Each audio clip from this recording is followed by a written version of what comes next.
All found at talkinganimals.net. It's nearly time to hear from today's guest, Joan Jett. So let me outline a few things about her. As I mentioned earlier, she seems to be everywhere at the moment across all media. She's an executive producer of the new feature biopic, The Runaways, in which she's portrayed by Kristen Stewart. Todd Oldham has done a pictorial-based book on her called, appropriately enough, Joan Jett. She's touring behind a new greatest hits album with her longtime band, Joan Jett and the Blackhearts, and we'll be hearing her on the radio presently discussing her work as an animal advocate, her thoughts about 20 years as a vegetarian, and more. So in a conversation recorded last week, this is Joan Jett on Talking Animals. All right, let's welcome to Talking Animals, Joan Jett. Joan, thanks so much for making the time to join us today on Talking Animals. Oh, it's my pleasure, Duncan. And boy, things could hardly be busier in the Joan Jett world with an album, a book, a feature film, an endless string of people like me and others just wanting your time to ask you questions about those things. But and I'm interested in those things too. But first, I'd really like to chat a little bit about your work on behalf of animals. When do you feel you took your first steps as an animal advocate, and what were those steps? Wow, that's an interesting question, because I've always been an animal lover my whole life. My family grew up with all sorts of animals, dogs and cats and rabbits and turtles and frogs and all sorts of things, you know. So I've always been an animal lover, and took a big step, I'd say, about 20 years ago, becoming a vegetarian. So I struggle between fluctuating on the edge of being a vegan and vegetarian. That was important for me, just as for my own self, you know, recognizing the love I had for animals and sort of this disparity where I was eating so much red meat and bloody red meat. And just at one point, I'd been on the road for a long time, and I found it very difficult to eat heavy meals like meat and stuff like that, and then perform and go to sleep. And so I stopped eating meat on the road for about 8 months while I was on tour. And when I came off the road, I had completely lost my desire to eat meat. But then I made the connection with the fact that I didn't want to be any part of adding to the suffering that animals go through from the time that they're born to being raised as a food source, and you know the horrible sort of torturous ending that they go through. So that was a major thing, and I thought for me that was a big statement.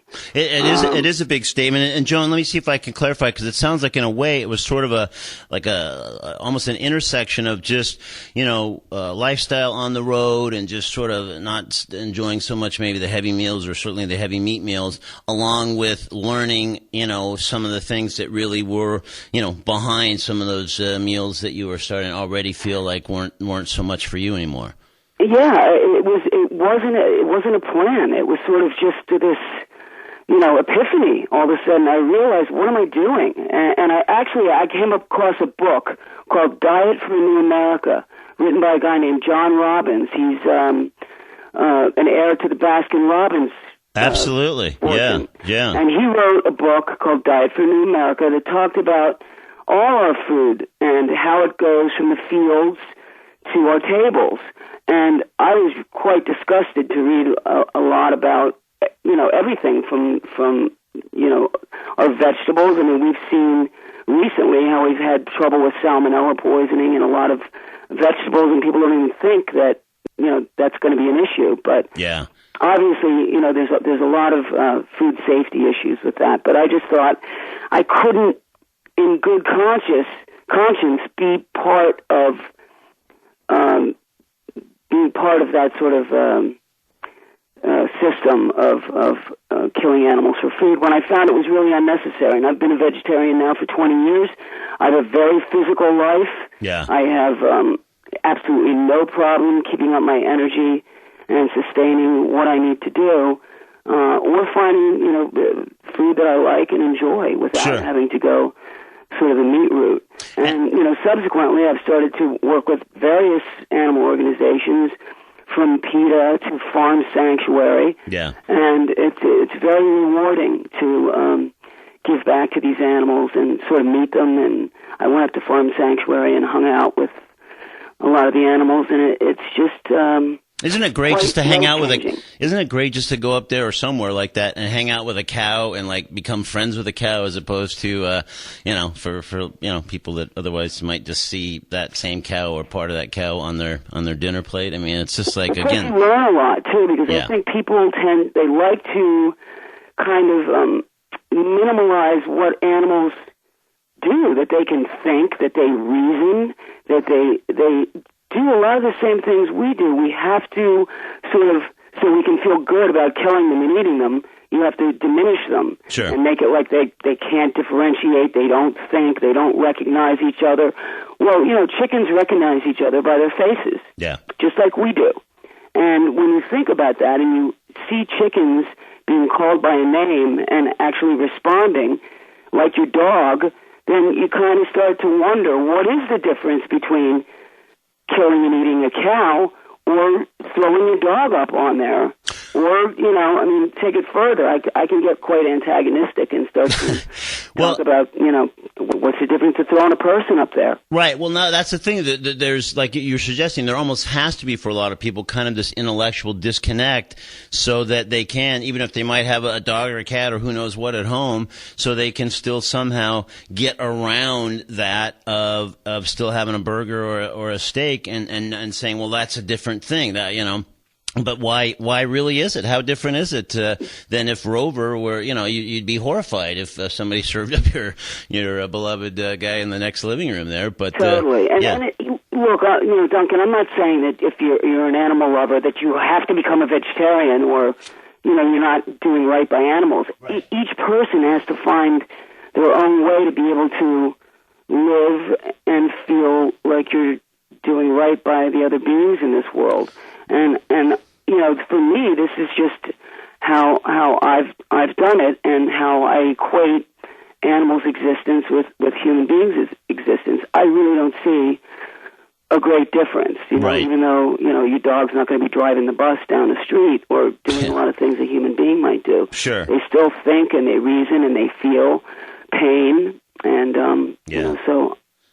No, I think I agree, and of course, a large premise of this show, Joan, is that very thing: is that we try not to get preachy or shrill. We just try to have cool, interesting array of guests like yourself and others who have embraced certain things, and some people may feel like, maybe I'll make a modest change over the next weeks or months. Some people might make a more drastic change, and anything, even just small baby steps. If we can help encourage that without alienating people and sending them the other direction, then I think we're doing some good. Definitely. And it's just about being conscious of it. Right. And so Joan, how do you feel? I mean, in a way, you kind of indirectly, I guess, kind of answered this, but how do you feel about using your platform as sort of a long admired rock figure? And of course, these days, everything else sort of is shining a media spotlight on you from one angle or another. So to call attention to certain animal issues, or again, the virtues of a vegetarian diet, does that feel really comfortable for you? Do you feel like there's a certain boundary over which you kind of won't necessarily talk about those things in a certain part of what you do, just career-wise, or? Well, if those boundaries are there, I haven't come up against it yet. Okay. Well, they would be self-defined. Internally, when things feel right, and if my gut tells me, no, this feels wrong, either you're not. I just think that I know what the right action to take is, just by listening to my gut, my higher self, I guess. Yeah, absolutely. And to what extent do you find people, who haven't, realized that you've, been a vegetarian for 20 years, et cetera, might be surprised to learn of your feelings about animals, or that you've been a vegetarian that long? I mean, is that tough for some of them to sort of reconcile, that side of you that they're maybe just discovering with their image or perceived image of you over the years as a musician and rocker? Well, I don't think so. I think, if anything, it's given some of my fans ideas to how to change their own lives. Absolutely. And just like we've been discussing how you just augment your life, how it works for you. Sure. It definitely has made a change. And some of my fans, they've written to me and said that they've changed their diet or their outlook, or they give to animal charities. So it definitely helps people to sort of introduce those themselves, I guess. Yeah. Well, that's great. Let me just let folks know this is Talking Animals. If you just tuned in, we're speaking with Joan Jett in a conversation recorded last week. So, Joan, I'm curious just to sort of, I know we only have a sort of a limited amount of time, and I'm going to try to, shoehorn a bunch of things in those remaining minutes. So, I'm curious, for example, did you have you seen The Cove, the documentary The Cove?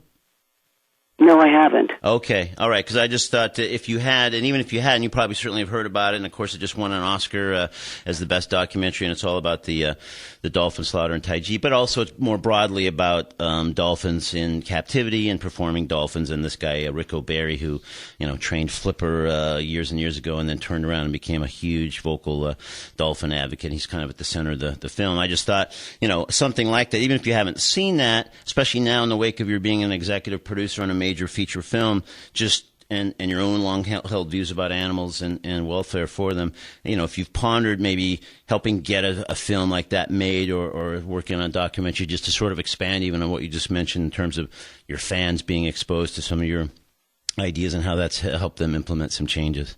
Well, I think, you never know what opportunities are going to come your way. And certainly if I have any opportunity to bring something to the screen like that, I'd certainly be interested in that. Sure.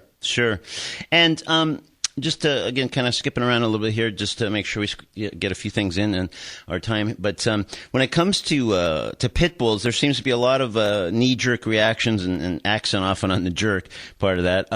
Maybe I could ask you about your view of pit bulls, which I think would be interesting to hear. Yes, well, obviously, I know that they have got a bad rap.